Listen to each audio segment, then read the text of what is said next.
जय हिंद दोस्तों, स्वागत है आप लोगों का हमारे चैनल टारगेट विद अजय में। आज की इस वीडियो में हम लोग नायक 2.2 जीएस का जो प्रैक्टिस सेट 3 बजे वाले नवीन से करा रहे हैं, उसकी प्रैक्टिस सेट नंबर 18 का हैंड रिटेन नोट से अगले 20 मिनट के अंतर्गत सुपर फास्ट रिवीजन करने वाले हैं। और वीडियो के लास्ट में हम लोग जानेंगे कि जिनको भी ये पीडीएफ चाहिए आप लोग कहाँ से डाउनलोड कर सकते हैं। क्वेश्चन में पहला है कि बाण गंगा उत्सव कहाँ मनाया जाता है, तो यह मुंबई में मनाया जाता है और इसे मालाबार हिल्स में मनाया जाता है। और यह 2 दिन मनाए जाने वाला त्यौहार है और यह भगवान राम को समर्पित त्यौहार है। और महाराष्ट्र के अन्य उत्सव की बात करते हैं तो काला घोड़ा महोत्सव इसे 1999 से शुरू हुआ था और यह 9 दिन मनाया जाता है। और यहीं पे नराली पूर्णिमा मनाया जाता है। ये जो नराली पूर्णिमा है समुद्र देवता को समर्पित है। और एलिफेंटा उत्सव भी मनाया जाता है, खंडोली उत्सव भी मनाया जाता है और मंगला गौरी मनाया जाता है। मंगला गौरी को नवविवाहित लोग मनाते हैं। और सुला फेस्ट भी मनाया जाता है। सुला फेस्ट जो है इसे भारत का सबसे बड़ा वाइन यार्ड फेस्टिवल कहा जाता है। और महाराष्ट्र का नववर्ष का नाम गुड़ी पड़वा है। गुड़ी पड़वा जो है इस त्यौहार के अंतर्गत रेशम के कपड़े को बांस की छड़ी पर लपेटा जाता है। क्वेश्चन नंबर 2 है कि उस्ताद विलायत अली खान संबंधित है, तो ये सितार वादक से संबंधित है। और सितार वादक की बात करते हैं तो पंडित रविशंकर जो है यह एक सितार वादक है और इन्हें भारत रत्न 1999 में मिला हुआ है। और वहीं पे इनकी बेटी का नाम अनुष्का शंकर है और पत्नी का नाम अन्नपूर्णा देवी है। और यह अन्नपूर्णा देवी सुरपहार वादक हैं। और वहीं पे गुरु, इनके गुरु की बात करते हैं तो अलाउद्दीन खान उनके गुरु का नाम है, यह भी एक सरोद वादक है।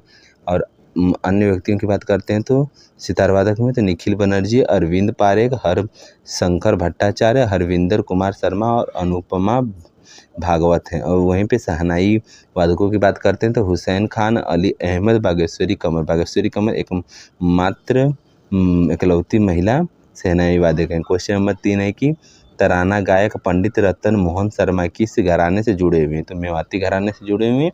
मेवाती घराने के संस्थापक पंडित जसराज हैं। और आगरा घराने के संस्थापक की बात करते हैं तो विजय किचलू हैं। पटियाला घराने के संस्थापक अली बख्श खान है। जयपुर अतरौली घराने के अल्लादिया खान है। किराना घराना के अब्दुल करीम खान है। ग्वालियर घराने का हस्सू खान, नत्थू खान है। इंदौर घराने का उस्ताद अमीर खान है। और वहीं पे मेहर घराना जो कि एमपी में पड़ता है उसके संस्थापक अलाउद्दीन खान हैं।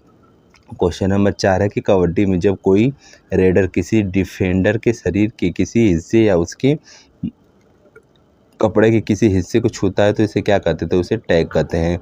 और इसमें कबड्डी में जो रेड होता है उसमें 30 सेकेंड दिया जाता है। और जो थर्ड रेड होता है उसे डू या डाइड भी कहा जाता है।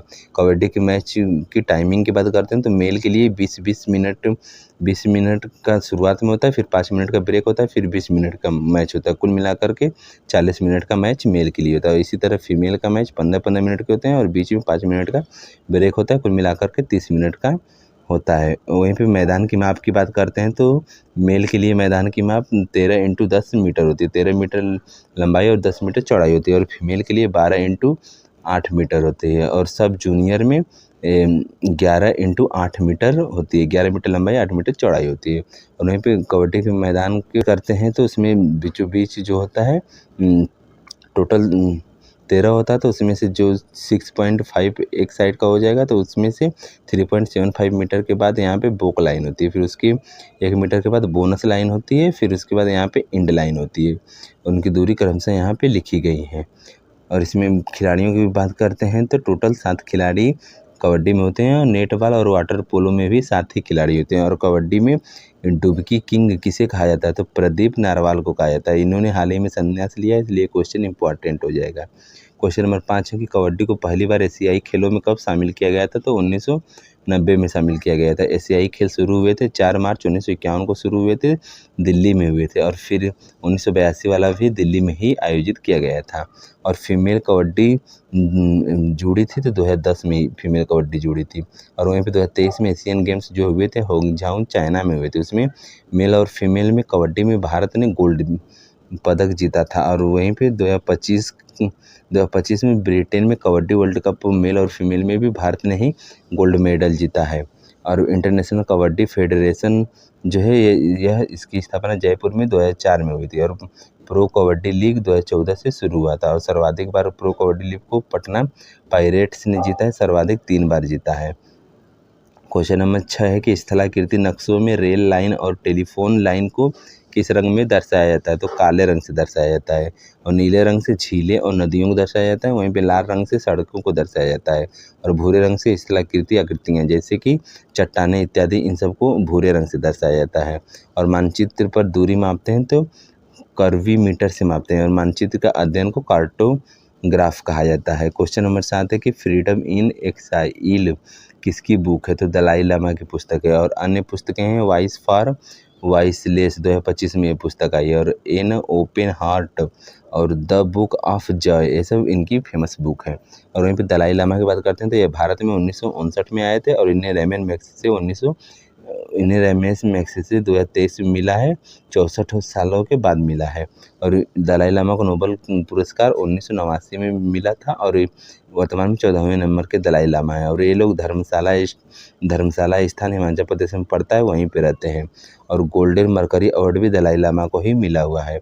बराक ओबामा की पुस्तक की बात करते हैं तो ए प्रोमिस लैंड और ड्रीम्स फ्रॉम माई फादर, ये दोनों बराक ओबामा की पुस्तक है। क्वेश्चन नंबर 8 है कि कौन गवर्नर जनरल अंग्रेजी के अतिरिक्त अरबी, फारसी एवं बंगाली भाषा का जानकार था, तो वारेन हेस्टिंग था। Warren Hastings Regulating Act Warren Hastings के ही समय आया था, और रिंग फेंस नीति भी इसी की ही थी। और दास प्रथा का अंत एलन बोरो के समय पर हुआ था। और वहीं पर प्रेस का मुक्तिदाता की बात करते हैं तो चार्ल्स मेटकॉफ को प्रेस का मुक्तिदाता बोला जाता है। क्वेश्चन नंबर 9 है कि किस वायसराय की हत्या अंडमान निकोबार द्वीप में हुई थी, तो मेयो की हुई थी 1872 में। और मेयो ने ही अजमेर में मेयो कॉलेज खोला था। और कृषि विभाग की भी स्थापना 1872 में ही किया था, और पहली अनियमित जनगणना भी इसी समय पर 1872 में ही हुई थी। बात करते हैं कर्जन की, तो इसे राष्ट्रीय स्मारक सुरक्षा अधिनियम 1904 में लाया था, और इसने ही विश्वविद्यालय एक्ट और बंगाल विभाजन भी किया था। और रिपन की बात करते हैं तो रिपन 1880 से 1884 तक इसका कार्यकाल रहा है। इसने फर्स्ट फैक्ट्री एक्ट लाया था, और स्थानीय स्वशासन का जनक भी इसे ही कहते हैं। और सर्वोपरि की नीति हेस्टिंग ने लाया था। हेस्टिंग जो 1813 से 1823 तक रहा था। क्वेश्चन नंबर 10 है कि स्थायी स्वशासन का जनक रिपन को कहा जाता है, और सहायक संधि का जनक वेलेजली को कहा जाता है। और राज्य अपहरण नीति डलहौजी ने लाया था। और वहीं पे स्थायी बंदोबस्त और नागरिक सेवा और पुलिस सेवा का जनक कॉर्नवालिस को कहा जाता है। क्वेश्चन नंबर 11 है कि जो क्लाइव था इसके समय क्या हुआ था, तो बंगाल में द्विशासन लागू हुआ था। और बेंटिंग के समय अंग्रेजी शिक्षा और सती प्रथा का उन्मूलन हुआ था। चार्ल्स मेटकॉफ के समय प्रेस से प्रतिबंध हटाया गया था। और कर्जन के समय बंग विभाजन हुआ था, यानी कि बंगाल विभाजन हुआ था। वहीं पे कर्जन की औरंगजेब से तुलना की थी तो गोपाल कृष्ण गोखले ने की थी। और जो कर्जन है इसने भारतीय राष्ट्रवाद का उत्प्रेरक कहा जाता है। और भारत का एकमात्र यहूदी वायसराय रीडिंग था, यह 1921 से 1926 तक रहा है। क्वेश्चन नंबर 12 है कि भारत के मुख्य निर्वाचन आयुक्त की पदावधि होती है, तो 6 वर्ष या फिर 65 वर्ष की आयु जो भी पहले हो। और अन्य निर्वाचन आयुक्त में 2 अन्य व्यक्ति होते हैं, उनकी आयु की बात करते हैं तो 6 वर्ष या फिर 62 वर्ष जो पहले हो, और इनकी नियुक्ति राष्ट्रपति करते हैं। वहीं पर राज्य चुनाव आयुक्त की नियुक्ति राज्यपाल करेगा। क्वेश्चन नंबर 13 है कि निर्वाचन आयोग के 3 सदस्यीय आयोग किस वर्ष में बनाया गया था, तो 16 अक्टूबर 1989 में बनाया गया था। और 1990 से 1 सदस्य कर दिया गया था। फिर इसे पुनः 1993 से पुनः 3 सदस्य कर दिया गया है। उस समय समिति बनी थी, दिनेश गोस्वामी समिति की सिफारिश पर किया गया था। और प्रथम चुनाव आयुक्त की बात करते हैं तो सुकुमार सेन थे, और प्रथम महिला चुनाव आयुक्त रमा देवी थी। और वहीं पर वर्तमान में 26वें नंबर के ज्ञानेश कुमार चुनाव आयुक्त थे। क्वेश्चन नंबर 14 है कि भारत निर्वाचन आयोग द्वारा बनाई गई आदर्श आचार संहिता का ऐसा प्रावधान है, तो संवैधानिक निकाय है। नेक्स्ट है कि राजनीतिक दल जो होते हैं वो 48 घंटे पहले कोई भी घोषणा पत्र जारी नहीं कर सकते आचार संहिता के अनुसार। और निर्वाचन क्षेत्रों का सीमा निर्धारित परिसीमन आयोग करेगा। और वोट डालने की उम्र 18 वर्ष है, लेकिन यह पहले 21 वर्ष होता था। तो 21 वर्ष से 18 वर्ष वोट डालने की उम्र 61वां संविधान संशोधन 1988 से हुआ, लेकिन यह लागू 1989 में हुआ था। वोट में ईवीएम का प्रयोग किया जाता है, तो इसका फुल फॉर्म है इलेक्ट्रॉनिक वोटिंग मशीन। और यह पहली बार प्रयोग पारुल विधानसभा केरला में किया गया था। और ईवीएम में ही एक वीवीपैट होता है, तो वीवीपैट का फुल फॉर्म है voter verifiable paper audit trial. और इसे 2013 में पहली बार नोक्सेन नागालैंड में प्रयोग किया गया था, लेकिन इसे उस समय ट्रायल के रूप में प्रयोग किया गया था, लेकिन इसका पूर्ण रूप से यह लागू हुआ था तो गोवा में 2017 में लागू हुआ था। और नोटा जो होता है नॉन ऑफ द एबव इसका फुल फॉर्म होता है। और नोटा लोकसभा और विधानसभा के चुनाव में 2013 में आया था और वहीं पे राज्यसभा के चुनाव में 2014 में लाया गया था। क्वेश्चन नंबर 15 है कि 15वें वित्त आयोग सिफारिशें किस काल के लिए है? तो 15वें वित्त आयोग की सिफारिशें किस काल के लिए हैं? तो 2021-22 से 2025-26 तक के लिए। और इसके अध्यक्ष NK सिंह थे, लेकिन वर्तमान में इसकी नियुक्ति राष्ट्रपति द्वारा 5 वर्षों के लिए होती है और आर्टिकल 280-81 में उल्लेख है। लेकिन 16वां जो वित्त आयोग बना है उसके अध्यक्ष अरविंद पनगणिया है।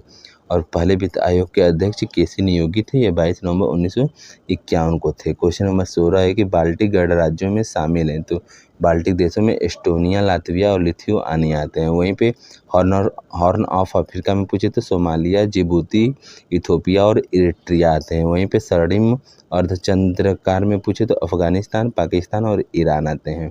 और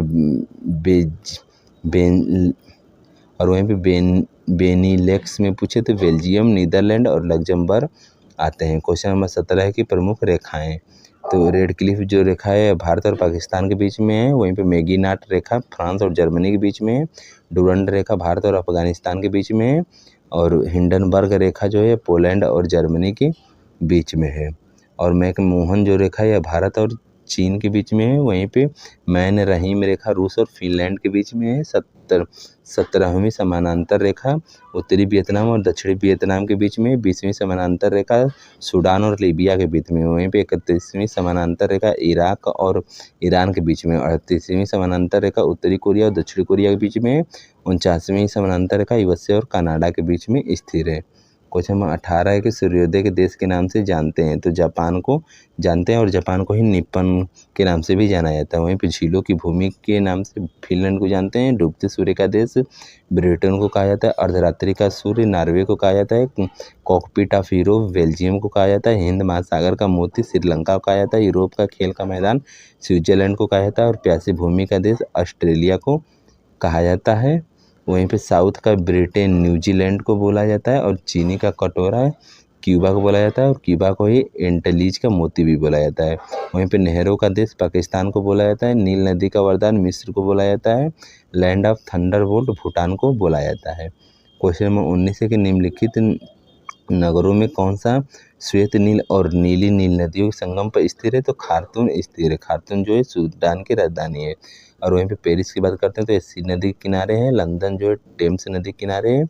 बर्लिन जो है स्प्री नदी के किनारे है। और न्यूयॉर्क हडसन नदी के किनारे है। और पार्थ जो है स्वान नदी के किनारे है। सिडनी डार्लिंग नदी के किनारे है। और रंगून इरावती नदी के किनारे है। और बुडापेस्ट जो है हंगरी की राजधानी है, डेन्यूब नदी के किनारे है। क्वेश्चन नंबर 20 है कि खाली स्थान एक खुदरा प्रतिष्ठान है जो एक डिपार्टमेंट स्टोर और एक ग्रॉसरी सुपरमार्केट को एक साथ जोड़ता है, तो हाइपर मार्केट जोड़ता है। क्वेश्चन नंबर 21 है कि EPFO द्वारा प्रबंधित होते हैं, तो EPFO का फुल फॉर्म होता है एम्प्लॉइज प्रोविडेंट फंड ऑर्गेनाइजेशन। और इसका हेडक्वार्टर नई दिल्ली में है। और इसकी स्थापना 4 मार्च 1952 को हुआ था। और इसका एक्ट भी 1952 को ही आया था। तो ये क्या क्या प्रबंधित करता है? तो कर्मचारी भविष्य निधि को देखता है, कर्मचारी पेंशन योजना को देखता है और कर्मचारी जमा लिंक्ड बीमा को भी देखता है। क्वेश्चन नंबर 22 है कि प्रदान की गई सेवाओं के एवज में सेवानिवृत्ति के समय नियोक्ता द्वारा कर्मचारी को दी जाने वाली राशि को क्या कहते हैं? तो उसे उपदान या फिर जिसे इंग्लिश में ग्रेच्युइटी कहते हैं। और उपदान संदाय अधिनियम 1972 में आया था। और वहीं पे नेशनल पेंशन स्कीम 1 जनवरी 2004 को लागू हुआ था। क्वेश्चन नंबर 23 है कि भारत सरकार द्वारा शुरू की गई स्वयं योजना का लक्ष्य क्या था? तो शिक्षा का अधिगमन और समानता एवं गुणवत्ता था। यह 9 जुलाई 2017 को लागू हुआ था। और डिजिटल इंडिया जो है 1 जुलाई 2015 को लागू हुआ था। क्वेश्चन नंबर 24 है कि ऊनी कपड़े शरीर को जाड़े में गर्म रखते हैं क्योंकि ऊन उष्मा का कुचालक होते हैं। नेक्स्ट है कि क्वेश्चन नंबर 25 है कि पीएच मान का फुल फॉर्म होता है पोटेशिया ऑफ हाइड्रोजन। और इसे की खोज सोरेनसन ने किया था 1909 ईस्वी में किया था। और लार जो है भोजन से पहले इसका पीएच मान 7.9 होता है, लेकिन भोजन के बाद लार का पीएच मान 8.8 हो जाता है। और कॉफ़ी का पीएच मान 6 होता है, टमाटर का 4.5 होता है, समुद्री जल का 8.5 होता है, रक्त का 7.4 होता है, इनो का 10.5 होता है, मूत्र का 6 होता है, दूध का 6.4 होता है, सिरका का 2.4 से 3 तक होता है, और वहीं पे शुद्ध जल का पीएच मान 7 होता है, और आंसू का 7.4 होता है, और NaOH का पीएच मान सर्वाधिक 14 होता है। क्वेश्चन नंबर 26 है कि कॉरलैंड स्टीनर संबंधित है। तो कॉरलैंड स्टीनर जो है रक्त समूह के वर्गीकरण के लिए जाने जाते हैं, और इन्होंने 1900 में इसका वर्गीकरण किया था। इन्होंने टोटल 4 प्रकार में बांटा था, रक्त को A B O में बांटा था। और वहीं पे रक्त परिसंचरण तंत्र की खोज विलियम हार्वे ने 1628 में किया था। क्वेश्चन नंबर 27 है कि धमनी भरी होती है तो ऑक्सीजन से भरी होती है। क्वेश्चन नंबर 28 है कि आईफा अवार्ड 2025 का आयोजन कहाँ हुआ है। तो जयपुर में हुआ है, और इस समय इसकी सिल्वर जुबली मनाई गई थी, और पहली बार यह 2000 ईस्वी में लंदन मनाए गए थे। इसमें सर्वश्रेष्ठ फिल्म लापता लेडी को मिला है, और बेस्ट निर्देशक का अवार्ड किरण राय को लापता लेडी के लिए ही मिला है, और बेस्ट अभिनेता का कार्तिक आर्यन को मिला है भूल भुलैया फिल्म के लिए, और वहीं पे बेस्ट अभिनेत्री का अवार्ड नीतांशी गोयल को लापता लेडीज़ के लिए मिला है। और राष्ट्रीय फिल्म पुरस्कार एक होता है, तो वह शुरू 1954 से हुआ था, और हाल ही में 70वें नंबर का हुआ है। तो इसमें बेस्ट फिल्म का अवार्ड अट्टम को मिला है। क्वेश्चन नंबर 29 है कि विश्व जूनियर शतरंज चैंपियनशिप 2025 जीता है। तो प्रणव वेंकटेशन ने जीता है, और महिला में जीता है अन्ना ने जीता है, यह रूस के हैं। और वहीं पे 86वें ग्रैंड मास्टर की बात करते हैं तो LR हरी हैं, और इंडियन ओपन स्क्वैश को अनहत सिंह ने जीता है।